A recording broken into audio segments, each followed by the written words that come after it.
সভাপতি এবং আপনি কিচেন ক্যাবিনেটে ছিলেন কিনা?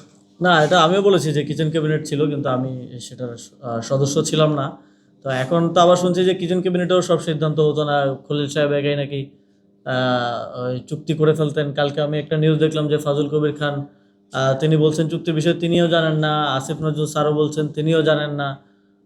শুধু বাণিজ্যমন্ত্রী আর বর্তমান বিএনপির পররাষ্ট্রমন্ত্রী তারা জানতেন, তারা করেছেন। তো আসলে স্পষ্টতা নাই আর কি, কোথায় কোন সিদ্ধান্ত কীভাবে কী।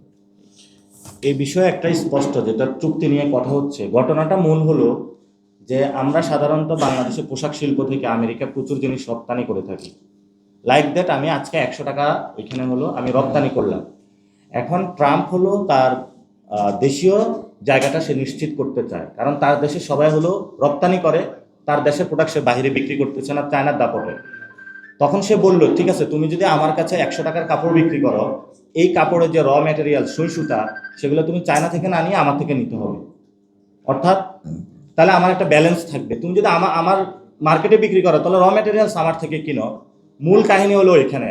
তো এটা নট অনলি বাংলাদেশ, এটা সব জায়গায় শুরু হয়েছে। এটা যেটা হলো ইন্টারন্যাশনাল যে ট্রেড পলিসি থেকে শুরু করে ইন্টারন্যাশনাল সব জায়গাতে এটা চলতেছে। তো অলরেডি এই যুদ্ধটা বিভিন্ন জায়গায় চলমান আছে। এটা নট অনলি বাংলাদেশ সাফারিং, এটা ইন্ডিয়া থেকে শুরু করে সব দেশে। এবং আপনি যে আমেরিকার কাছে বিক্রি করবেন, সে বাণিজ্য যে শুল্ক কোটা সেটা কিন্তু উঠে গিয়েছিল। তো সেটারই একটা পরম্পরা। তখন ব্যবসায়ীরা কিন্তু হলো আমাদের যিনি বাণিজ্য উপদেষ্টা তার উপরে চাপ দিয়েছিল। এখন ব্যবসায়ীরা সেই বিষয়ে তাহলে কথা বলুক যে ব্যবসায়ীদের কি ওটা প্রয়োজন নাই নাকি আছে। থ্যাংক ইউ ভাই। Thank you.